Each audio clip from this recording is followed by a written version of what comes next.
विज्ञान भैरव तंत्र में ओशो आगे समझाते हुए एक किस्सा सुनाते हैं और कहते हैं, कुछ दिन पहले एक ईसाई मशीनरी मेरे साथ था और उसने कहा, ईश्वर ने संसार की रचना की। तो मैंने यानी ओशो ने उनसे पूछा, पाप की रचना किसने की? उसने कहा, शैतान ने। फिर मैंने उनसे पूछा, शैतान को किसने बनाया? तब वे असमंजस में पड़ गए। उन्होंने कहा, बेशक ईश्वर ने ही शैतान को बनाया। शैतान पाप को बनाता है और ईश्वर शैतान को बनाता है। तो असली पापी कौन, शैतान या ईश्वर?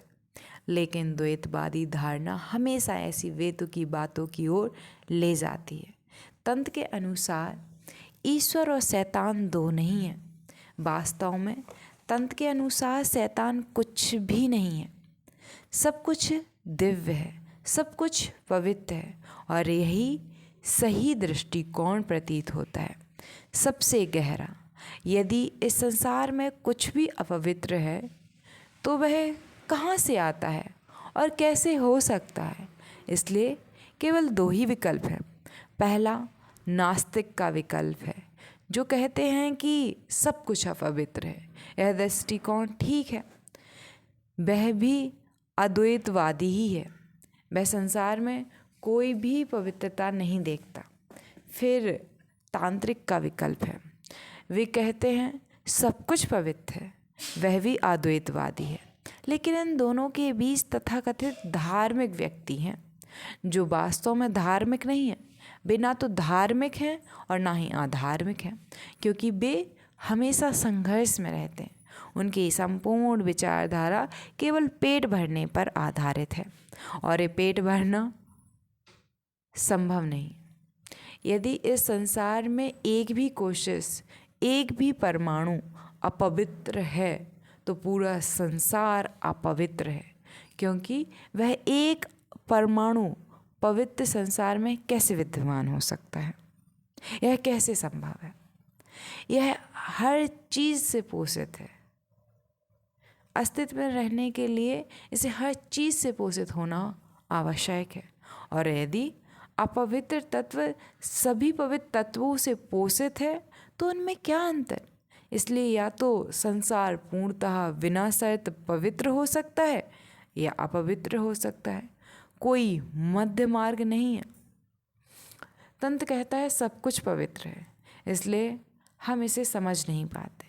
यह सबसे गहरा अद्वैतवादी दृष्टिकोण है, यदि हम इसे दृष्टिकोण कह सकते हैं। यह नहीं है, क्योंकि कोई भी दृष्टिकोण द्वैत से भरा होता है। यह किसी भी चीज़ के विरुद्ध नहीं है, इसलिए यह कोई दृष्टिकोण नहीं है। यह एक अनुभवजन्य एकता है, एक जीवंत एकता। ये दो मार्ग हैं, योग और तंत्र। हमारे संकुचित मन के कारण तंत्र इतना आकर्षक नहीं है, लेकिन जब भी कोई व्यक्ति भीतर से स्वस्थ होता है, उसमें कोई अस्वस्थ नहीं होती, अव्यवस्था नहीं होती, तो तंत्र में एक अलग ही सुंदरता है। केवल वही तंत्र को समझ सकता है। योग आकर्षक है, एक सहज आकर्षण, क्योंकि हमारा मन अशांत होता है। याद रखें, अंततः आपका मन ही किसी भी चीज़ को आकर्षक या अनाकर्षक बनाता है। आप ही निर्णायक कारक हैं। ये दोनों दृष्टिकोण अलग अलग हैं। मैं यह नहीं कह रहा हूँ कि योग के माध्यम से कोई व्यक्ति उस तक नहीं पहुँच सकता। योग के माध्यम से भी पहुँचा जा सकता है, लेकिन उस प्रचलित योग के माध्यम से नहीं। जो योग प्रचलित है वह वास्तव में योग नहीं है, बल्कि आपके विक्षिप्त मन की व्याख्या है। योग वास्तव में परम लक्ष्य तक पहुंचने का एक मार्ग हो सकता है, लेकिन यह तभी संभव है जब आपका मन स्वस्थ हो, जब आपका मन विक्षिप्त और बीमार ना हो। तब योग एक अलग रूप ले लेता है। उदाहरण के लिए, महावीर योग के मार्ग पर थे, लेकिन वे वास्तव में कामुकता को दबा नहीं रहे थे, वे इसे जानते थे, इसका अनुभव कर चुके थे, इससे उनका गहरा परिचय था। लेकिन यह उनके लिए अनुपयोगी हो गई, इसलिए उन्होंने इसे त्याग दिया। बुद्ध योग के मार्ग पर थे, लेकिन उन्होंने संसार का अनुभव किया था। वे इससे गहराई से परिचित थे, वे संघर्ष नहीं कर रहे थे। एक बार जब आप किसी चीज़ को जान लेते हैं तो आप उससे मुक्त हो जाते हैं। यह पेड़ से गिरते सूखे पत्तों की तरह सहजता से गिर जाती है। यह त्याग नहीं है, इसमें कोई संघर्ष नहीं है। बुद्ध के चेहरे को देखिए, यह किसी योद्धा के चेहरे जैसा नहीं दिखता। उन्होंने कभी संघर्ष नहीं किया, वे इतने शांत हैं। उनका चेहरा ही शांति का प्रतीक है, कोई संघर्ष नहीं है। अपने योगियों को देखिए, उनके चेहरे पर संघर्ष स्पष्ट दिखाई देता है। भीतर कहीं ना कहीं बहुत उथल पुथल है। इस समय वे ज्वालामुखी पर बैठे हैं। आप उनकी आँखों में, उनके चेहरे में देख सकते हैं और आप इसे महसूस करेंगे। कहीं ना कहीं आप अपने सभी रोगों को दबा रहे हैं, वे उससे आगे नहीं बढ़े हैं। एक स्वस्थ दुनिया में जहाँ हर कोई अपना जीवन प्रामाणिक रूप से व्यक्तिगत रूप से जी रहा है, दूसरों की नकल नहीं कर रहा है, बल्कि अपने तरीके से जी रहा है।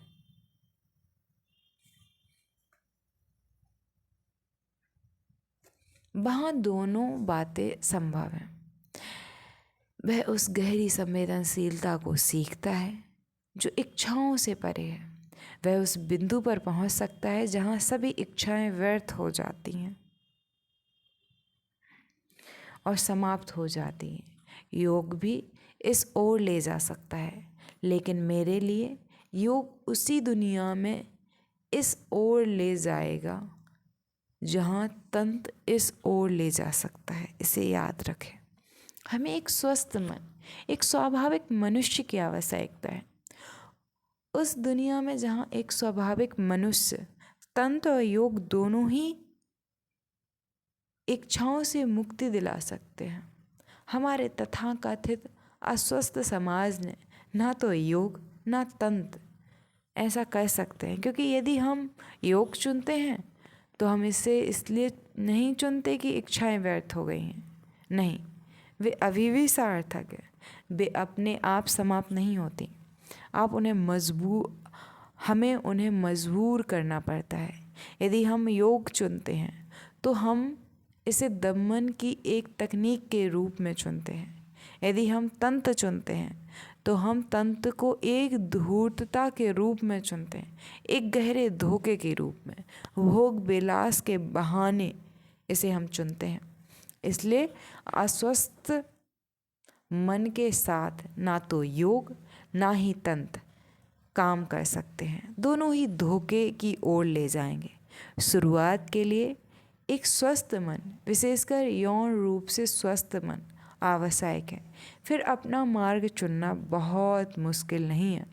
आप योग चुनें, आप तंत्र चुनें, आप योग चुन सकते हैं, तंत्र चुन सकते हैं। मूल रूप से दो प्रकार के व्यक्ति होते हैं, पुरुष और स्त्री।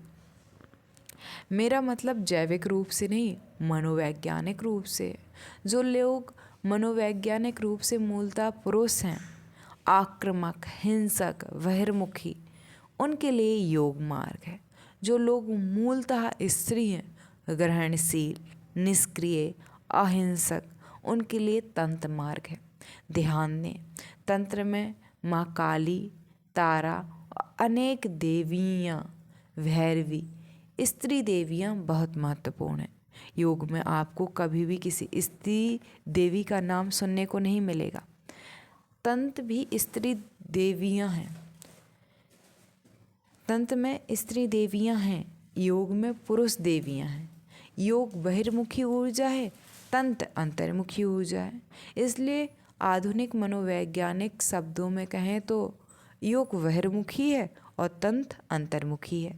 यह व्यक्तित्व पर निर्भर करता है। यदि आपका व्यक्तित्व अंतर्मुखी है तो लड़ाई आपके लिए नहीं है। यदि आपका व्यक्तित्व बहिर्मुखी है तो लड़ाई आपके लिए है। लेकिन हम बस भ्रमित हैं, हम बस उलझन में हैं, इसलिए कुछ भी मदद नहीं करता। इसके विपरीत सब कुछ परेशान करता है। योग आपको विचलित करेगा, तंत्र आपको विचलित करेगा। हर दवा आपके लिए नई बीमारी पैदा करेगी, क्योंकि चुनने वाला बीमार है, रोगग्रस्त है, इसलिए उसके चुनाव का परिणाम बीमारी ही है। इसलिए मेरा यह मतलब नहीं है कि योग के माध्यम से आप नहीं पहुंच सकते। मैं तंत्र पर जोर इसलिए दे रहा हूँ क्योंकि हम यह समझने की कोशिश करने जा रहे हैं कि तंत्र क्या है। और एक प्रश्न, तो दूसरा प्रश्न हम दूसरी वीडियो में अभी हम ले लेते हैं, फिर आगे देखते हैं। तो दूसरा प्रश्न, पहला प्रश्न था कि तंत्र और योग में अंतर क्या है, क्योंकि दोनों में सांस पे ध्यान दिया जा रहा है, काफ़ी एक जैसा है, लेकिन बुनियादी रूप से बस बाहर से देखने में एक जैसा कुछ चीज़ें हैं, बाकी बहुत अंदर से अलग है। ये मैंने जो भी कहा ये मैंने कहा। दूसरा सवाल ओशो के सामने है, समर्पण के मार्ग पर साधक 112 विधियों में से सही तकनीक तक कैसे पहुंचता है। तो ओशो कहते हैं, इच्छा के मार्ग पर विधियां हैं। ये 112 विधियां समर्पण के मार्ग पर समर्पण ही विधि है, कोई अन्य विधि नहीं है, इसे याद रखें। सभी विधियां समर्पण रहित हैं, क्योंकि विधि का अर्थ है स्वयं पर निर्भर रहना। आप कुछ कर सकते हैं, तकनीक मौजूद है, इसलिए आप उसे करते हैं। समर्पण के मार्ग पर आप अस्तित्वहीन हो जाते हैं, इसलिए आप कुछ भी नहीं कर सकते। आपने परम सत्य को पा लिया है, अंतिम सत्य, आपने समर्पण कर दिया है। समर्पण के मार्ग पर समर्पण ही एकमात्र विधि है। इन सभी 112 विधियों के लिए एक निश्चित इच्छा शक्ति की आवश्यकता है। इनमें आपको कुछ ना कुछ करना होता है। आप अपनी ऊर्जा को नियंत्रित करते हैं, अपनी ऊर्जा को संतुलित करते हैं, अपनी अव्यवस्था में एक केंद्र बनाते हैं। आप कुछ ना कुछ करते हैं। आपका प्रयास महत्वपूर्ण है, मूलभूत और आवश्यक है। समर्पण के मार्ग पर केवल एक ही चीज़ आवश्यक है, वो है समर्पण। हम इन 112 विधियों का गहराई से अध्ययन करेंगे, इसलिए समर्पण के बारे में कुछ कहना उचित होगा, क्योंकि इसका कोई निश्चित तरीका नहीं है। इन 112 विधियों में समर्पण का कोई जिक्र नहीं है। शिव ने समर्पण के बारे में कुछ क्यों नहीं कहा, क्योंकि कुछ कहा नहीं जा सकता। भैरवी स्वयं, देवी स्वयं किसी विधि से नहीं बल्कि सीधे समर्पण से शिव तक पहुँची हैं, इसलिए यह बात ध्यान देने योग्य है। वे ये प्रश्न अपने लिए नहीं बल्कि समस्त मानवता के लिए पूछ रही हैं। उन्होंने शिव को पा लिया है, वे पहले से ही उनकी गोद में हैं, वे पहले से ही उनके आलिंगन में हैं, वे उनके साथ एक हो चुकी हैं, फिर भी वे प्रश्न पूछ रही हैं। तो एक बात याद रखें, वे अपने लिए नहीं पूछ रही हैं, इसकी कोई आवश्यकता नहीं है। वे समस्त मानवता के लिए पूछ रही हैं। लेकिन यदि उन्होंने पा लिया है तो वे शिव से क्यों पूछ रही हैं? क्या वे स्वयं मानवता से बात नहीं कर सकती? वे समर्पण के मार्ग से आई हैं, इसलिए उन्हें विधि का ज्ञान नहीं है। वे स्वयं प्रेम के मार्ग से आई हैं। प्रेम अपने आप में पर्याप्त है, प्रेम को और कुछ नहीं चाहिए। वे प्रेम के मार्ग से आई हैं, इसलिए उन्हें किसी विधि या तकनीक का ज्ञान नहीं है, इसलिए वे प्रश्न पूछ रहे हैं। इसलिए सिर्फ 112 विधियाँ बता रहे हैं। वह समर्पण के बारे में भी बात नहीं करेगा, क्योंकि समर्पण वास्तव में विधि नहीं है। आप तभी समर्पण करते हैं जब हर विधि व्यर्थ हो जाती है, जब आप किसी भी विधि से लक्ष्य तक नहीं पहुंच पाते। आपने अपनी पूरी कोशिश कर ली, आपने हर दरवाजे पर दस्तक दी है और कोई दरवाज़ा नहीं